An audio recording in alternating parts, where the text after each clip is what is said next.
हजरात, इजराइल के पास किराए की फौज है। इजराइल ने अफ्रीकन माइग्रेंट्स को लालच दी और कहा कि आप हमारी तरफ से गाजा में लड़िए और गाजा में कीजिए नरसंहार। पूरी खुली छूट है। इसके बदले हम आपको इजराइल की परमानेंट नागरिकता देंगे, रेसिडेंस परमिट दे देंगे, ग्रीन कार्ड दे देंगे। लेकिन हकीकत यह है रिपोर्ट के मुताबिक कि ऐसे हजारों अफ्रीकी किराए के फौजी लड़ तो रहे हैं, लेकिन इजराइल ने उनको अभी तक कुछ दिया नहीं है। जिस चीज का वादा था कि हम आपको नागरिकता देंगे, बाबा जी का ठुल्लू दे रहा है इजराइल। दूसरी तरफ बात गाजा की करें तो इजराइल गाजा के अंदर, ये देख लीजिए, खतरनाक बमबारी कर रहा है। गाजा के अंदर इजराइल का इरादा नहीं है कि वो बमबारी रोके। ये जितनी भी बातें हो रही है कि डील होने वाली है, डील हो रही है और ये हो गया वो हो गया, ये सब बहाना है कि इजराइल को मौका मिले। हम उम्मीद पर टिके रहे कि अब रुकेगी और इजराइल को ज़्यादा से ज़्यादा वक्त मिले कि गाजा के अंदर नरसंहार करे और तबाही मचाए। वहीं अब अरब ने जिस तरह से गाजा का सौदा कर दिया है, तो देख लीजिए, इजराइल अब बम लगा कर मसाजिद को उड़ा रहा है। और इतना ही नहीं, इजराइल ने लगभग 90% गाजा को तबाह कर दिया है। देखिए,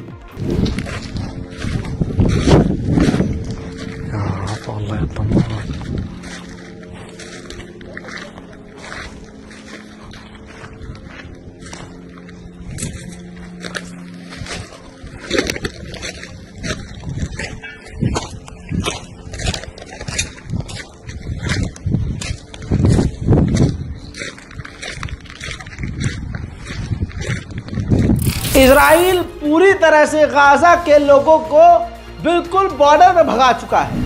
अब ये देखिए तस्वीर, जो लोग बिल्कुल अब समुद्र के तट पर आकर रह रहे थे, कुदरत उनको रहने नहीं दे रही है। उनके टेंट के अंदर समुद्र का पानी भर जा रहा है। जो गाजा के अंदर डॉक्टर्स हैं, उनके परिवार वाले भी इजराइल की बमबारी में मारे गए हैं। देख लीजिए, और ऐसा रोज हो रहा है।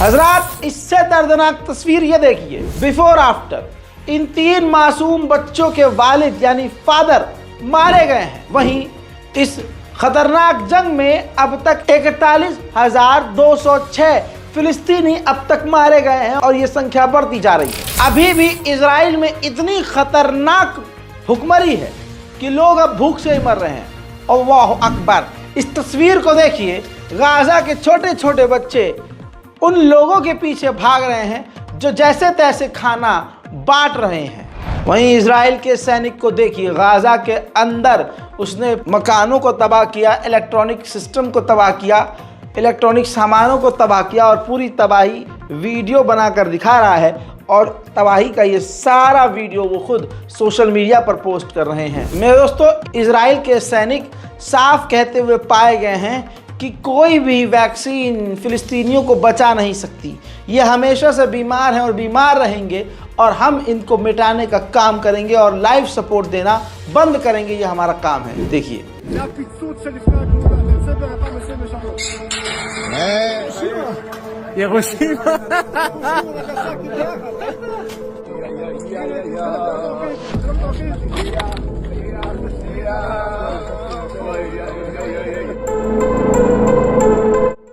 December 7th, 2023, approximately 16:15 local Jerusalem time.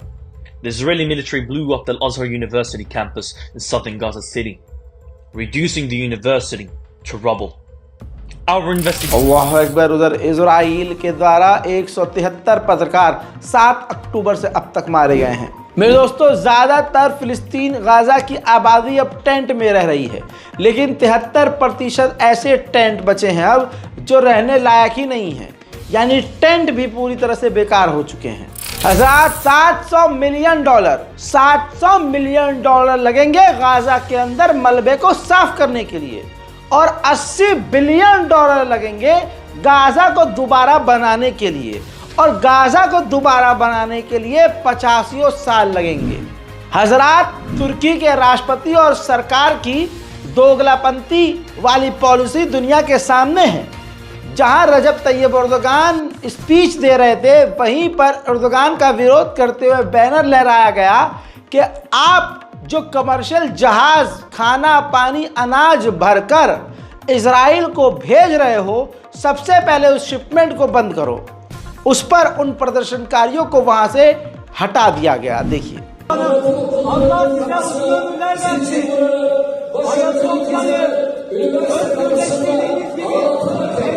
sayıda özgürleştirmek size nasip olsun inşallah. Gönül vermiş firmalara, özgürlük firmasına destek olmanızı istiyoruz. Allah için cahilin karşısında Rabbim'in yanında olalım. अल्लाह अकबर। उधर तस्वीर देखिए, ये राफा है दोस्तों, बिफोर आफ्टर। पहले की आबादी देखिए और अब उजाड़ देखिए, अब वो ज़मीन खाक देखिए।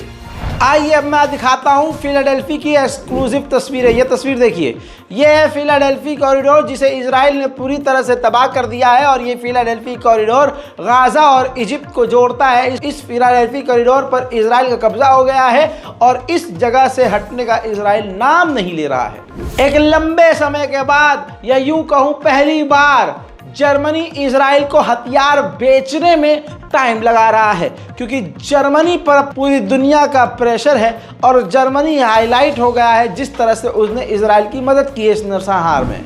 वहीं इजराइल के प्रधानमंत्री नेतन्याहू ने कंफर्म किया है और बताया है कि आने वाले समय में इजराइल लेबनान के संगठन के द्वारा बहुत बड़ा टकराव होगा और दोनों देशों के बीच, यानी लेबनान और इजराइल के बीच खतरनाक जंग होगी। उधर इजराइल का सरदर्द बढ़ गया है। हमास ने कहा है कि अभी भी हमारे पास बहुत ताकत है और कैपेबल है कि हम इजराइल से लड़ सकें। हमास ने यह भी कहा कि हम नई जनरेशन को, नई पीढ़ियों को हमास में ज्वाइन करवा रहे हैं।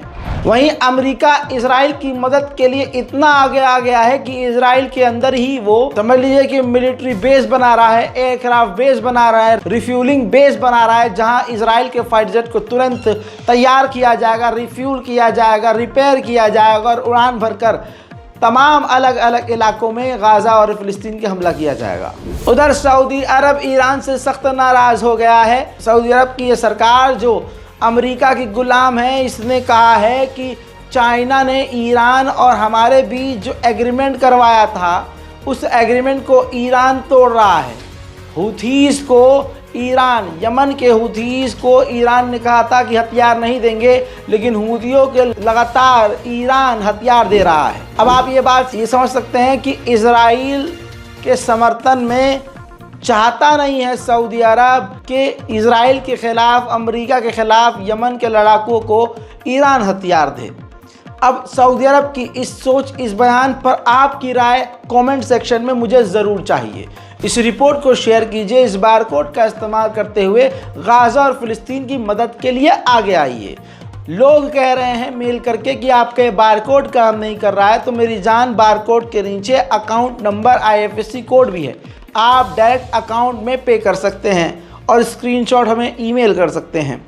हज़रात मोहतरम, इस रिपोर्ट को शेयर कीजिए, दुआओं में याद रखिए। यह हमारा रज़ाग्राफ़ी अनस्क्रिप्टेड चैनल है जो आपके लिए बेहद ज़रूरी है। लिहाजा आपसे यही गुजारिश है कि चैनल को सब्सक्राइब कीजिए। जय हिंद।